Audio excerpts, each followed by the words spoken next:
Welcome to the Learning Pines YouTube. We hope this video helps. You start by confirming the file type and making a safety copy because corrupting the original wastes time. Once done, open the compatible app and navigate to File, Open, Load the copied. Clip.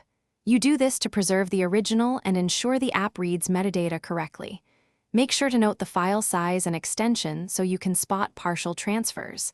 Now that the file is loaded, pause and check the import dialog for codec and resolution details before continuing.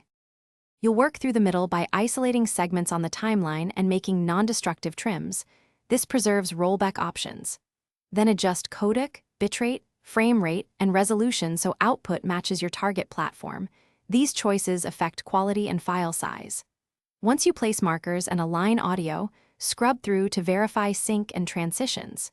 If you need consistent color, apply a single correction layer early. That way you change global look before fine-tuning. Keep saving incremental versions as you progress. You finish by selecting export with a preset that matches your destination and setting the output path. This ensures predictable playback. Before finalizing, run the playhead once and inspect the exported file for integrity and correct metadata.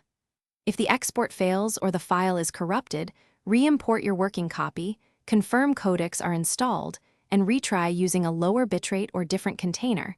This often resolves encoding stalls. Finally, compare checksum or duration against the original to confirm a successful export. Thanks for watching. Consider subscribing if we helped you.